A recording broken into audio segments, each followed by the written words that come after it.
Hey, what's going on, everybody? BDL44 coming at you with another video. So, I haven't seen this yet, but it's being reported that Russell Westbrook has basically said that he's not going to be willing to come off the bench, and that he didn't play in the last game because his back tightened up after sitting on the bench for too long. I have a solution for this part. First of all, there's two solutions. One solution is to do what I've been saying repeatedly forever, which is fire the coach that he can't stand. Guess what? I can't stand him either, so I'm on Russell's side with that. But if you're not going to do that, don't embarrass the man by not starting him. Just sit him down at the first whistle. See, I think the misconception about starting is where things go wrong so often, because kids are raised to believe that starters are the better players. But OKC taught me something a long time ago, so did the San Antonio Spurs, that the best players are often coming off the bench. Like, for example, Andre Robertson in OKC, back when they had KD, Kyrie, and all those guys, he was starting over James Harden. Nobody was confused about who was a better player there. And at the first whistle, they set him down and gave James Harden all the minutes. You don't have to embarrass a man who was raised with the understanding that starting means something to get him in lineups that help him succeed in playing his style. You let him start, come out, starting lineup, get his name out there. And the first whistle, you sit him down. Simple. This ain't that hard. You don't have to make a big deal out of who is beginning the game, because there's going to be a whistle within the first 2 minutes. And when that whistle takes place, you sit him down and you bring in the guy you intended to play. I've always wondered why that was such a thing for organizations to embarrass certain players that had this mentality. Just like I've always wondered why it was so important for certain players to start. A guy can come off the bench and play 30 minutes a night, and the starter would play 15 minutes. Literally. No problem. So I don't understand why the Lakers, who've been, an organization in this league for so long, you pick up a guy like Russell Westbrook, you know he ain't going to be up for some of them sacrifices, especially on the contract he's on. He ain't going to be up for them sacrifices. Same thing with OKC when they were dealing with Carmelo Anthony. They made a big deal out of him starting. It wasn't never necessary for that. It's never necessary. First whistle, you sitting down. But I'm going to tell y'all something else. If you follow me closely, this ain't a new thought at all. One of the reasons why I believe Russell Westbrook is not playing well and has looked so bad in our offense and is kind of falling deep into his head is because of the style of play. And it's not just about the awkward fit, because we already knew the fit was going to be awkward. But the style of play as it pertains to the stand-around offense that Franklin Vogel continues to run, and the lack of size that is out there for, guards who don't play defense to have somebody back there to mask some of those mistakes. Frank don't like running centers. So every little mistake that Russell makes turns into either a turnover or turns into something that doesn't look good, and then he gets into his head.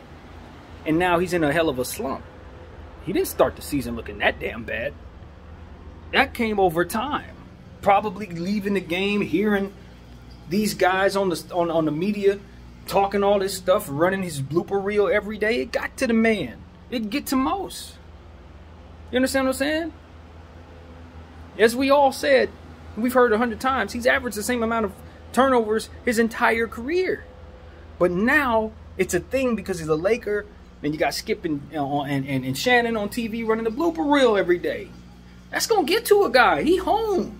It's not like he's 7,000 miles away like he spent most of his career.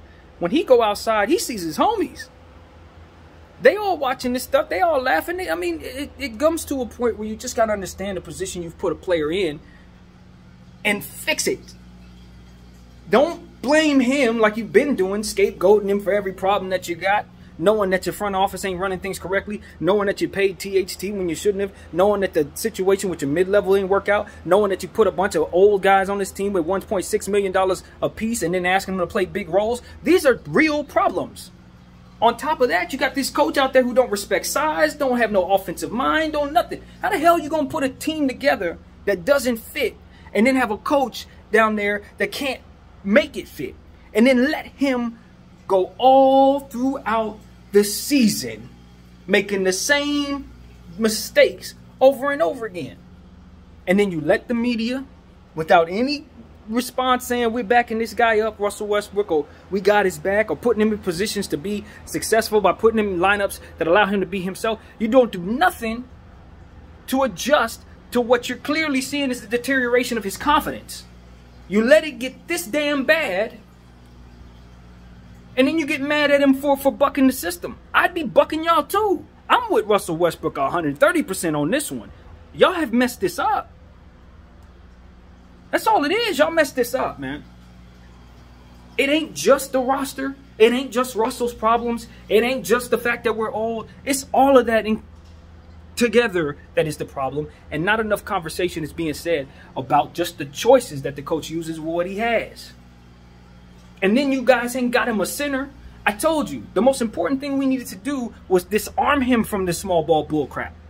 Clearly it's not working. This is a coach who didn't even like running a center at all at times. Plays people out of position constantly, just like Luke Walton. Did we not learn from Luke Walton? I mean, it gets to a point where you have to wonder what the competence of people at the top. Like, are we smart? Are we smart? It's getting to a point where I'm starting to ask, are we smart?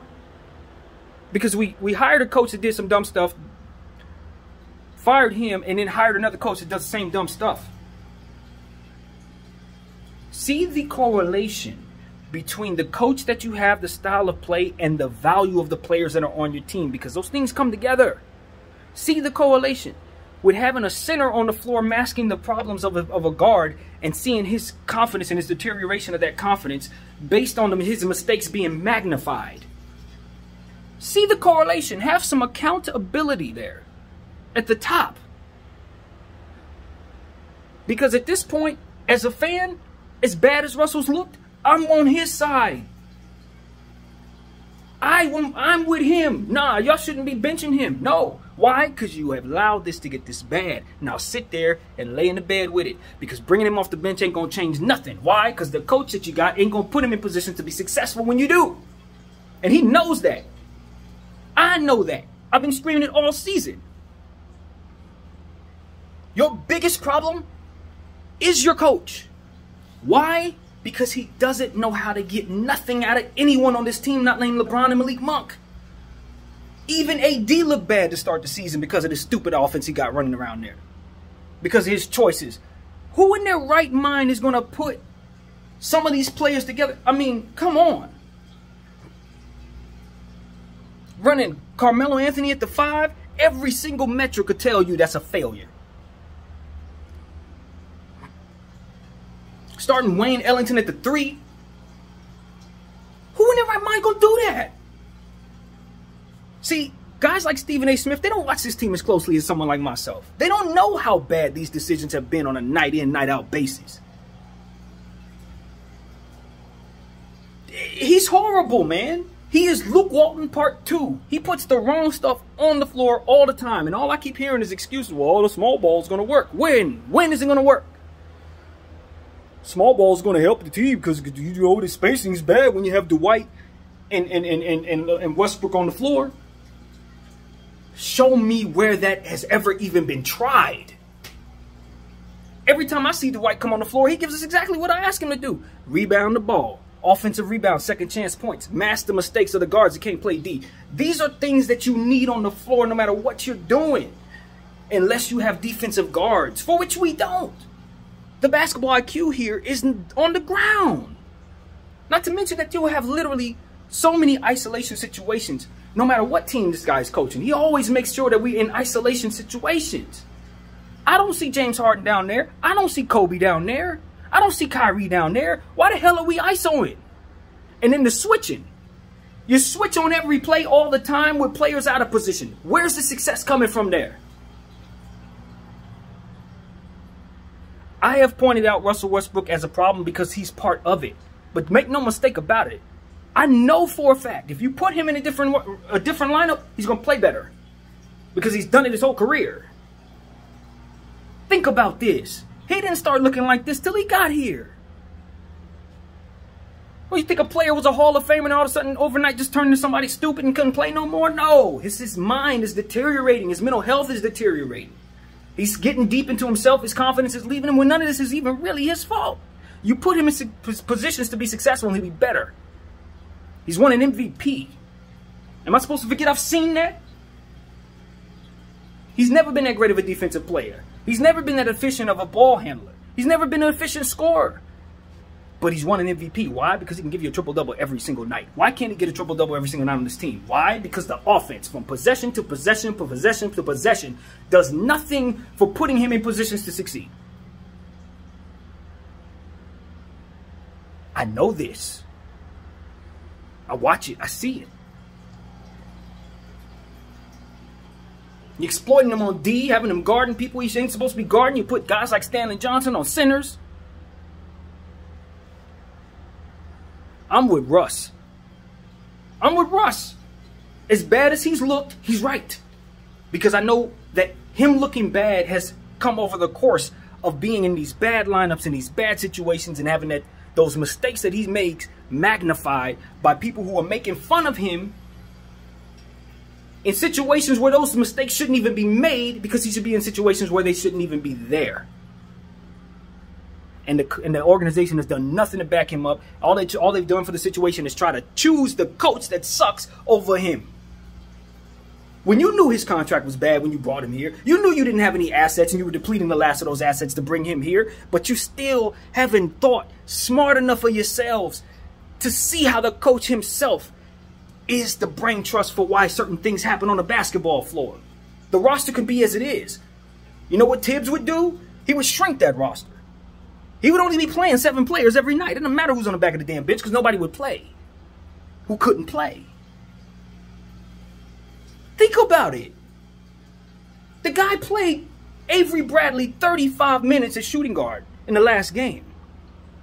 Avery Bradley ain't hit a corner shot in weeks. He gets blown by all the time. He ain't even that good no more. Trevor Ariza starting at the 4 against Giannis. But Westbrook get all the blame. It's all his fault. Nah, it's not. He is one of a plethora of problems, and he ain't even the biggest problem. It's the situations you put him in that have been the biggest problems here. And if you want me to make a choice between him or the coach, Frank would have been gone. Frank would have been gone. If I was running stuff, Frank would have been gone week 3.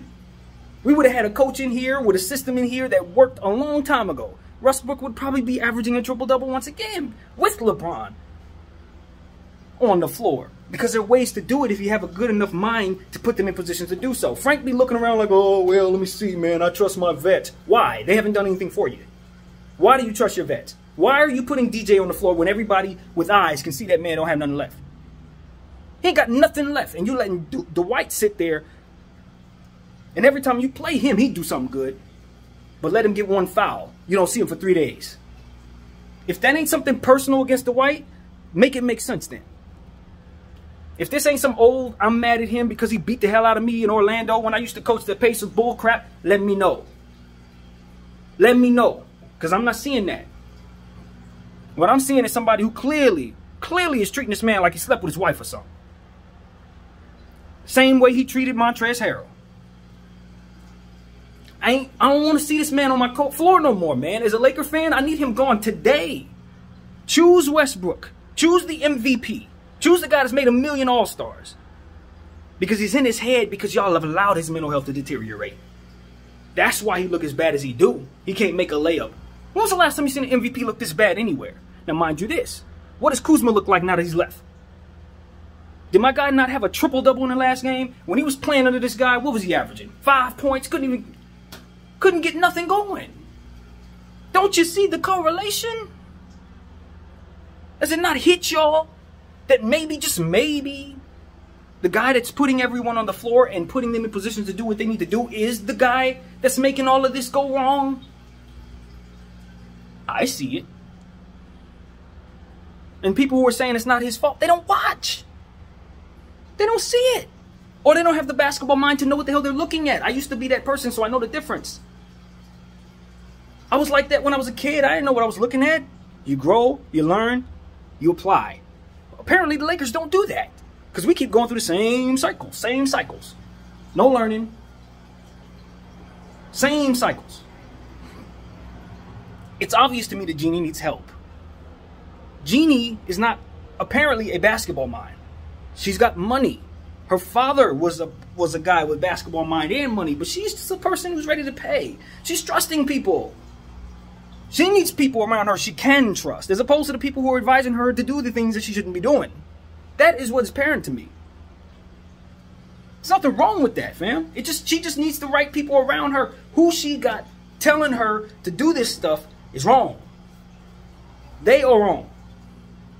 And that's okay, but it got to be fixed.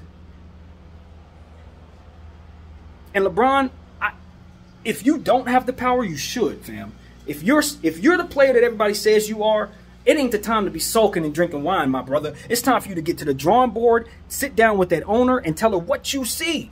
That's what I would do, and I'm your age. I would be in a meeting with Jeannie every other day trying to fix this situation, trying to help her through this.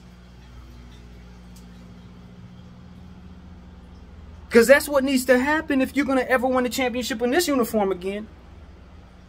I'm not waiting for AD to do that. He's a young guy, man. AD's still young. He's still, he's trying to figure out some things. He's just waiting for you to do that. This is Bron, man. This is the genius in the room. You're the one that's supposed to be telling people what to do and what not to do as it pertains to fixing what's on the court. I don't care about the roster if you have control over that or not. You're the genius. And that's where he's let me down personally as a fan. You didn't let me all the way down because you let this go on too far with this coach. You should have been writing up, you should have been drawing up plays. And if you weren't drawing up them plays, you should have been getting somebody in the place to help you help him. You're the billionaire, bro.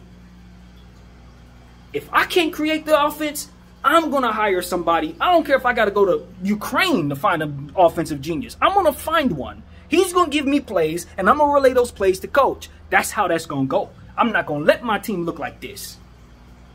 I'm not going to let Russell Westbrook, the guy that I demand come here, let his mind deteriorate this bad and then can't even look him in the eye when he's trying to console you. He shouldn't have to console you. You brought him here. At some point, we got to start being real. The people who are in positions to do something ain't doing it. And it starts with Bron. It starts with Jeannie. And you not backing the, whatever these reports are. I don't know if they're true or not. He lying about who's on the same page. He need to be. We can't look like we're as bad as we actually look. If he told a white lie saying, yo, I talked to the guys, we're all on the same page, damn it, that's for the betterment of us. Let's just be real. That's for the betterment of the franchise. But you're not going to back his play? Why doesn't he have any support out here? Why doesn't Rob have support, fam? See, this is the type of shit makes me want to move on from Bron, because I'm like, if I'm to have the notion that he's this genius basketball player, why is all this even happening? And then I look at what happened in Cleveland. You left them with bad contracts. They're horrible after they left. Look what happened in Miami. Left them with bad contracts. They're horrible after you left. So I'm saying to myself, is this dude playing with our franchise and then sitting back on his hands and not really helping where he could? Because that's what it looked like. Or are people just shutting him out? Who would dare? Come on, man. I don't care if we don't make the playoffs at this point, because this season's a wash. But these type of things that I'm seeing, this ain't it. And what Russell Westbrook's complaining about, he is right. You should have fired that coach. He shouldn't have to come off the bench. And most importantly, he should be in situations where it fits. And believe you me, if he decided that he wants to buck y'all, it's for a good reason. It's for a damn good reason. Because he ain't done that nowhere he's ever gone. Not even in OKC when KD left. He didn't buck nothing.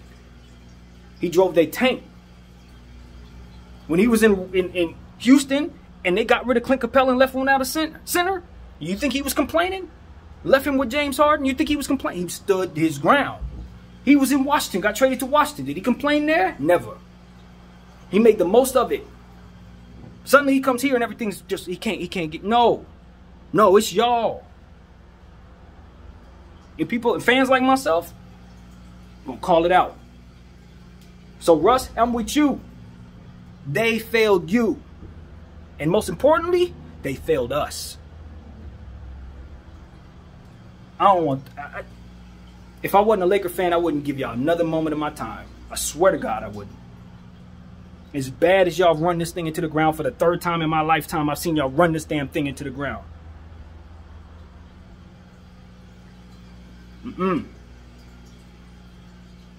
So that's what I got to say, man. That's what I got to say. The Lakers will be playing the Warriors tomorrow. I'm pretty sure they're going to get their butts whooped. And I'm pretty sure I know why. It's because Frank going to do something. Whether it be not play a center or put somebody out of position or have people standing around while they continue to fail without making adjustments. These are things that you can count on every night, no matter who's on the floor. You about to bring in DeAndre Brimley. Fam, you are in for it. Because this idiot's going to put you on the floor guarding centers and power forwards. He going to put you at the point guard. He going to do all kind of stuff that ain't make no damn sense, DeAndre. I would question whether or not you should even sign here, bro. Seriously. And that's coming from a fan who wants you here. But at what cost? How bad is your value going to drop because of this damn coach? How bad is your value going to drop because of these situations this franchise is allowed to happen? I'm telling you, as a fan who loves purple and gold, go somewhere else. It'll be better for you. Go somewhere else. That's how bad this has gotten. My name is BDF44, and I love the Lakers. But I don't love what I'm seeing, and I'm going to use my voice every single day until I see some changes. Trust that.